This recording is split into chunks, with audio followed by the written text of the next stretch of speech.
un asesinato en una plaza muy fifí, muy pipiris nice, como se dice por ahí, del barrio de Polanco. Usted lo sabe, uno de los barrios con mayor poder adquisitivo en la Ciudad de México, de los que son considerados de las mejores, pues vamos, de los mejores vecindarios que existen. Ahí, por ejemplo, tiene su departamento el pseudoperiodista multimillonario Carlos Loret de Mola, mejor conocido como Los Montajes, en la calle de Rubén Darío, donde están precisamente los edificios más costosos al hablar de rentas y de propiedades de la industria inmobiliaria. Y ayer, efectivamente, pues ocurrió un asesinato que están utilizando desafortunadamente los fachos para el golpeteo político. Ayer se hablaba de cómo es que podrían estar calentando la plaza, pero por ejemplo, mira, Josefina Quintero en la jornada pública. Un hombre fue ejecutado cuando se encontraba en el interior de un restaurante de la Plaza Comercial Millana, espero plantearlo bien, localizada en la Avenida Ejército Nacional, en la colonia Granada de la alcaldía de Miguel Hidalgo. De acuerdo con los primeros testimonios, la víctima se encontraba comiendo en compañía de dos personas en este establecimiento El Bajío cuando fue sorprendido por dos sujetos que tenían el rostro cubierto con cascos de motocicleta que sin mediar palabra le dispararon en varias ocasiones. Ahora bien, esto provocó que efectivamente los medios de comunicación corporativos se lanzaran a decir que vivimos en un apocalipsis absoluto. Si usted ha visto la serie esta de Walking Dead, haga de cuenta que a ese nivel pusieron a México y a la doctora Claudia Sheinbaum la pusieron como el personaje de Negan, ¿no? Así como si se tratara de lo más malo de lo malo. Y esto estuvo aunado a que el gobierno de los Estados Unidos, a que el departamento, me imagino que fue el departamento, le digo exactamente quién, fue la embajada. La embajada de Estados Unidos exhortó a sus connacionales a evitar el área de Polanco en la Ciudad de México. Así lo celebró la empanizada revista Proceso con su corresponsal Mathieu Torlier. Dice, la embajada de Estados Unidos en México exhortó hoy a sus connacionales a evitar el área de Polanco en la Ciudad de México tras el asesinato de un hombre este miércoles en el restaurante El Bajío, ubicado en la Plaza Millana de la acaudalada zona capitalina. Y yo, querido Jaime, querido público consentidor, pues también le recomendaría al público, a los mexicanos y a los estadounidenses, tener mucho cuidado en viajar a la ciudad de Nueva York. Porque en la ciudad de Nueva York, en las últimas horas, asesinaron a un CEO muy importante de una de las empresas, de las compañías más potentes, más fuertes en cuanto a los seguros se refiere. Lo asesinaron a sangre fría en la ciudad de Nueva York. Claro, de esto no hablan mucho ahí en Reforma, en Proceso, en el Universal. Según reporta la agencia Associated Press, Jaime, querido público consentidor, Brian Thompson, CEO de United Healthcare, fue asesinado a tiros el miércoles por la mañana en lo que la policía describió como un ataque descarado y dirigido fuera de un hotel en Manhattan, donde la aseguradora de salud estaba celebrando una conferencia para inversores. Pues haz de cuenta que ahí en el Polanco de Manhattan, ¿no? ¿Qué opinas?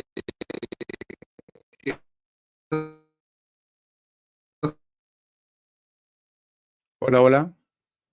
Sí, dice que qué opinaba de esto, que tuvo un problemita ahí nuestro queridísimo Toño Ruiz. Un saludo, mi estimado don Jaime. Don David, sí, fíjate que yo estuve escuchando Sí, Toño, te saliste, Toño. ¿Aló? ¿Ya me escuchan? Bueno, sí, una disculpa, tenía el micrófono abierto. Aquí andamos. Vale, no, te decía que yo escuché con atención este caso y también el anuncio de la Embajada de Estados Unidos que ha recomendado a los ciudadanos de su país no vayan, piden evitar la zona de Polanco, ¿no? Pero, y claro, esta suerte de comparación que hace Toño por lo que ha ocurrido en Nueva York en el curso de las últimas horas. Por cierto, a primera hora de hoy ya la policía distribuyó la imagen de este asesino que es increíble. Nueva York es una de las ciudades más vigiladas del mundo, pero no han encontrado al autor de este asesinato. Ya publicaron a primera hora de hoy la imagen ya más clara para identificarlo y ver de qué manera consiguen arrinconarlo en Nueva York. Pero me acordaba, querido Toño, que Mira, este tema de la violencia en la Ciudad de México no es nuevo, es una castaña vieja. Y te voy a decir por qué. La Ciudad de México es considerada por el Estado mexicano como la cereza del pastel. Si te das cuenta, si tú revisas el historial de las alertas emitidas por el Departamento de Estado, la Ciudad de México es muy rara vez que se le boletine. Te boletinan a Culiacán, te boletinan a los estados de Guerrero, te boletinan a Colima, a incluso Jalisco, algunas partes de Jalisco, pero la Ciudad de México siempre se había salvado. Lo pongo entre comillas, ¿por qué? Y eso de que, por ejemplo, durante la presidencia de Felipe Calderón, hubo varias ocasiones en que el Departamento de Estado iba a poner a la Ciudad de México en la lista de alerta. Y claro, eso preocupaba muchísimo al gobierno de Felipe Calderón. Y a mí me consta porque gente de la embajada me confió las enormes presiones de Estados Unidos hacia México y las enormes presiones de México. O sea, México, Felipe Calderón, siempre defendió que no, por favor, no pongan en la lista negra a la Ciudad de México porque pues es el punto de llegada de mucha gente, hay muchos negocios, pero el hecho que en la época de Felipe Calderón, incluso personal de la Embajada de Estados Unidos sufrió asaltos, secuestros, y eso fue las razones por las cuales en la presidencia de Felipe Calderón se quiso boletinar a la Ciudad de México, pero el gobierno de México presionó y consiguió que no se boletinara.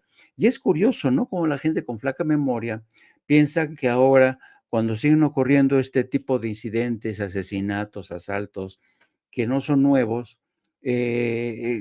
sobre todo gente de medios de comunicación vinculados con la derecha, dicen, esto no pasaba antes, esto cómo es posible, a dónde hemos llegado, el país se nos está cayendo a pedazos. Pues no es cierto, no es cierto. Era como el tema, ¿te acuerdas del pacto? Creo que fue en marzo del 2011, cuando la mayoría de los medios de comunicación acordaron de alguna manera silenciar la guerra de los cárteles de la droga en distintas partes del país.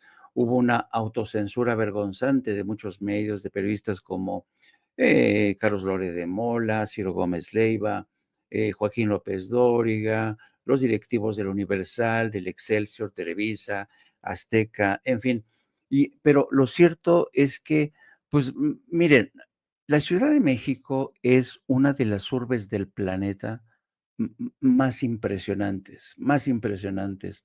Es una ciudad casi, y yo a veces cuando, la Ciudad de México es una ciudad que a veces digo, pero es un milagro que esta ciudad no haya estallado antes. ¿Por qué? Por crisis de agua, crisis de vialidad, crisis de seguridad. Pero la Ciudad de México es eso, es una megaurbe con los problemas propios de una megaurbe, ¿no? Entonces, cuando alguien dice, no, lo que ha pasado en Polanco, pues sí, pero lo que ha pasado en Polanco pasa en otras colonias, en otros lados, o lo que puede pasar en Nueva York, pues también, ¿no? O no solamente en Nueva York, en Los Ángeles, en Chicago. Chicago, ustedes que viven en Chicago, pues saben bien que el Aquí en gran... Kansas Dime. City. Aquí Kansas City es una ciudad, fíjate, cuando se hace un comparativo de las ciudades más violentas del mundo, de acuerdo al número de homicidios per cápita, Kansas City está por encima de la Ciudad de México. Y es verdad, Sí, ¿no? La violencia aquí es terrible, terrible. Aquí cerca de tu casa, querido Jaime, y de su casa, querido Julio Consentidor, se escuchan constantemente los tiroteos. Así es la realidad, ¿no? Por eso es que, perdón que te interrumpa, Jaime, pero me da mucho coraje. No quiero sonar tampoco muy suspicaz, ¿verdad? Pero me da mucho coraje que mientras estoy haciendo el cuestionamiento a la Embajada de Estados Unidos, mientras le pregunto a la Embajada de Estados Unidos que si van a recomendar a sus ciudadanos no viajar a las ciudades de Nueva York porque ahí asesinaron a un CEO en el Polanco de Nueva York, me saca de la aplicación StreamYard, ¿no? Y te agradezco, Jaime, que hayas tomado las riendas de los controles de esta nave en medio de esta situación tan lamentable. no, sí, es que siempre cuando hay agravios comparativos, porque Estados Unidos siempre siempre tiene una manera muy particular de arrojar luz sobre hechos que les convienen a ellos, ¿no? A mí, por ejemplo, si nos ponemos a hablar en términos de hipocresía, a mí me ha llamado mucho la atención la forma en que la prensa, incluso la propia izquierda de Estados Unidos, los liberales, se han llevado las manos a la cabeza por la forma en que el presidente Biden perdonó a su hijo, Hunter, ¿no? Un perdón que lo libra de la cárcel, uno de los perdones. Yo creo que no hay un perdón tan amplio como el que John Ford le dio, por ejemplo, a Richard Nixon, ¿no? Y ahora John Biden se lo da a su hijo. Bueno, a mí me llama mucho la atención el grado de, la gente se dice escandalizada en los medios de comunicación, sobre todo en las columnas de opinión de los grandes medios de Estados Unidos, medios que, por cierto, no están escandalizados con lo que sigue ocurriendo en Gaza y Cisjordania. Y ahí te das cuenta de la hipocresía permanente de Estados Unidos. Se escandalizan por el perdón de Estados Unidos a su hijo, pero no se escandalizan e incluso casi no publican casi nada del genocidio que sigue perpetrando Israel en Gaza y Cisjordania. Yo estoy muy acostumbrado a este doble rasero de Estados Unidos que siempre ve la paja en el ojo ajeno, pero no ve la viga en el propio.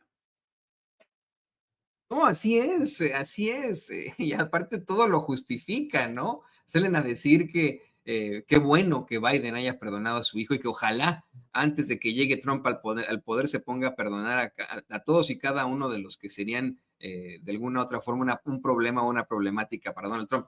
Ojo, no estoy defendiendo al orangután naranja, no me malentienda. Ese tiene sus cosas y aquí lo hemos exhibido una y otra vez. O bien esto del CEO, de verdad, de verdad, de verdad. No le vamos a mostrar las imágenes porque son muy, muy gráficas, pero así como ocurre en la Ciudad de México, como bien menciona el queridísimo Jaime Hernández, este señor está caminando por la calle y llega un tipo y le dispara por la espalda. De verdad, ¿no? O sea, y esto ocurre aquí, en los Estados Unidos, ¿no? En una de las principales potencias que tiene, tiene la osadía de decirle a sus ciudadanos, pero no vayan al barrio de Polanco, porque si van al barrio de Polanco, no sé, ¿no? A lo mejor no sé, ¿no? Se van a enfrentar más bien al tráfico, porque eso es lo que yo siempre sufro cuando voy a Polanco, que hay mucho tráfico en todo caso. Yo, fíjate, por eso nunca, sino ya no voy a Polanco cada vez que voy a la Ciudad de México, que me dicen, oye, te puedo ver en Polanco, no sé qué, digo, no, Polanco no, porque hay mucho tráfico, llegar ahí por Thiers es imposible, olvídalo, no, Ejército Nacional, ni me lo menciones, no, gracias, ¿no? Entonces, si yo le recomendaría algo a los estadounidenses de no ir a Polanco, pues sería por el tráfico, ¿no? No por los asesinatos, ¿no? Pero, pues bueno, yo te quiero agradecer que te hayas sumado a esta transmisión, como siempre, con mucha fuerza, que nos des estas reflexiones tan interesantes aquí en Sin Censura, que hayas tomado las riendas de los controles de esta nave, cuando yo miren, de verdad, no quiero hacerme el arrogante, ni quiero ahí andar inventando, ni sonar conspiranoico, pero pues cuando a StreamYard al parecer no le pareció que comparáramos a Nueva York con la Ciudad de México, ¿no? Pero bueno, querido Jaime, te mando un abrazo, te lo agradezco. Te pido por favor que nos compartas tus redes sociales y pues qué van a andar haciendo ahí en No Apto para Cínicos en un ratitito más. Pues sí, dentro de 2 horas hablaremos de este tema ¿cómo calificar? Este esperpento con 2 patas que se llama Anabel Hernández. Estaba precisamente hablando hace un rato, antes de entrar al aire contigo, estaba hablando con un amigo de la DEA y estábamos platicando del caso de Anabel Hernández y me estaba diciendo, sí, digo, oye, ¿cómo te explicas tú esta temeridad de Anabel Hernández de querer seguir atacando al presidente, sugerir incluso que el presidente operó a favor del cártel de Sinaloa? Dice, no, pues es que son gente que son adictos al escándalo. Le digo, pero la DEA tiene algo, dice, no, Anabel Hernández no tiene contactos en la DEA. Me mencionó otro periodista que no voy a decir su nombre, pero dice, esos 2 periodistas nosotros en la DEA, es que de verdad, porque son gente que luego platica con cualquiera, que si luego que dicen que son fuentes fidedignas, inventan mucho, inventan mucho. Y pero en la DEA tenemos la política de ni siquiera mencionarlos, porque sabemos que lo que les interesa a ellos es vender libros, vivir del escándalo.